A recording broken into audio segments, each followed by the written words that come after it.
આજે ચર્ચા કરવી છે કચ્છના ડુંગરાળ પ્રદેશના ભાગ સ્વરૂપે રહેલ ઉત્તરધાર વિશેની। કહેવાય કે કચ્છના મોટા રણની અંદર તૂટક સ્વરૂપે ફેલાયેલી આ ઉત્તરધારના ભાગ સ્વરૂપે આપણને ઘણા બધા બેટ જોવા મળે છે। કેવા તો કે ભાઈ ખદીર બેટ છે, પશ્ચિમ બેટ છે, ખાવડા બેટ છે, તેમજ બેલા બેટ આપણને જોવા મળે છે।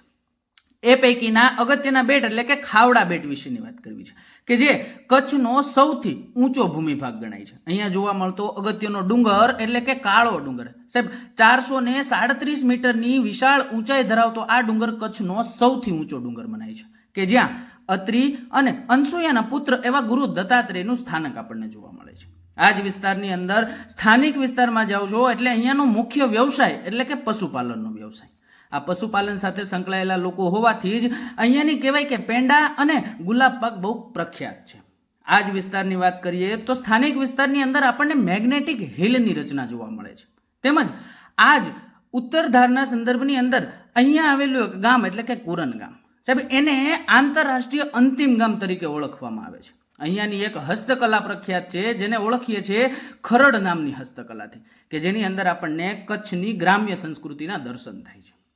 સાથે સાથે કહેવાય કે આ જ ઉત્તરધારના ભાગ સ્વરૂપે આવેલો એક અગત્યનો બેટ એટલે કે ખદીર બેટ। આ ખદીર બેટ વિશેની વાત કરીએ તો સિંધુ ઘાટી સભ્યતાનું અગત્યનું નગર એટલે કે ધોળાવીરા સાહેબ 1967ની અંદર જેપી જોશી તેમજ 1991ની અંદર આરએસ બિસ્ટ નામના વ્યક્તિએ આનું સંશોધન કરેલું છે। આ જ સિંધુ ઘાટી સભ્યતાનું અગત્યનું સ્થળ એટલે કે ધોળાવીરા સાહેબ ત્રિસ્તરીય નગર રચના ધરાવતું આ સિંધુ ઘાટી સભ્યતાનું સ્થળ કે જેને 2021ની અંદર યુનેસ્કો દ્વારા વિશ્વ ધરોહર સૂચિની યાદીમાં સ્થાન મળેલું છે। આવી જ અવનવી માહિતી માટે આજે જ આ ચેનલને સબસ્ક્રાઇબ કરી દો એટલે તરત જ નવો વિડીયો આવે એટલે નોટિફિકેશન મળી જાય। હાલો।